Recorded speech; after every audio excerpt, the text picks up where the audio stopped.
Hi everyone, welcome to all of you for this video lecture. Myself, M. Krishna, working as assistant professor in EEE department, St. Peter's Engineering College. In this video, we would like to discuss speed control methods of three-phase induction motor.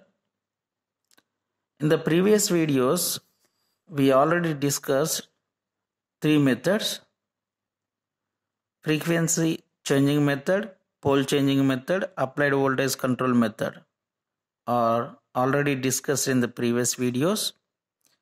In this video, we are going to discuss rotor resistance control method, EMF injection method. These two methods are applying at the rotor side. Means these two methods we can apply to only slip ring induction motor.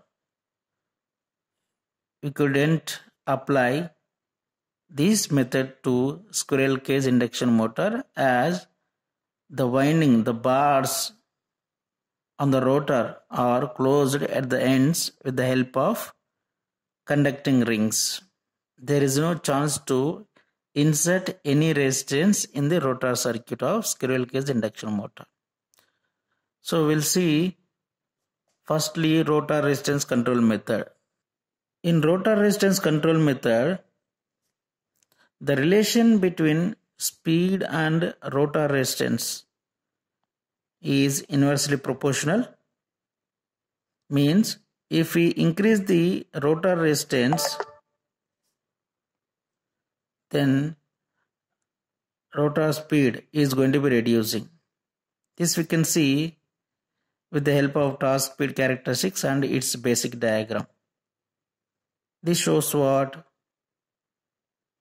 Outer circle indicates the stator, inner circle indicates the rotor. We are applying the three-phase supply to stator and we are connecting one resistance bank to the rotor circuit. So with this resistance bank, we are going to inserting the external resistance to the rotor circuit in series with the rotor resistance. So once the rotor resistance inserting to the rotor circuit, then the speed is going to be changing like this, are shown in the torque speed characteristics. This is R21, this is R22.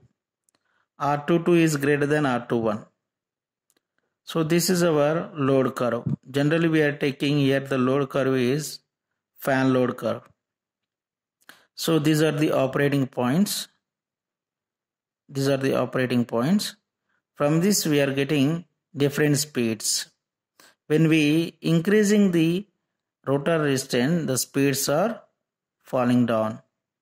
Means NR2 is less than NR1. So if you want to reduce the rotor resistance, then vary this variable resistance values, automatically the resistance being changed.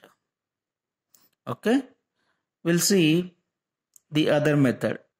The other method is EMF injection method. This is somewhat costliest method because it consists of two machines. This is three-phase induction motor. This is one of the generators.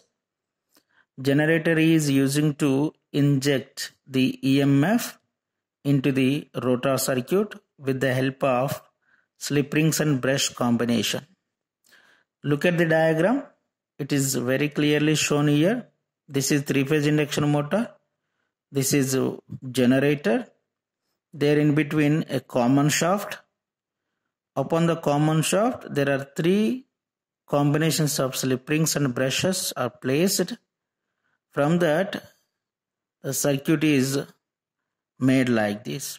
There some resistance is placed. The resistance is going to be varied. So when we see its equivalent, electrical equivalent circuit, E2 means induced voltage in the rotor circuit, R2 rotor resistance, X2 rotor reactance, and EI. EI means the EMF which is going to be injected into the rotor circuit. When we take the per phase values of the current, the rotor current is I2 equal to E2 minus E1 upon R2 square plus X2 square under root. This we can get when you apply KVL to this.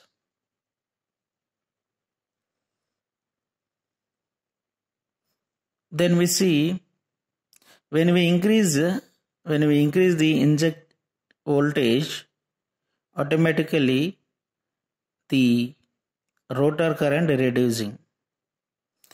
It senses that there is an increment in rotor resistance. If there is increment in the rotor resistance, then there will be drop in speed and vice versa. So this thing you already seen in case of rotor resistance control. The main disadvantage of this method is it is costly and need more requirement because two machines are presented and slip ring brush combination is there. Hence, more maintenance is needed for slip ring and brush combination. So, this method of speed control has less applications. Thank you.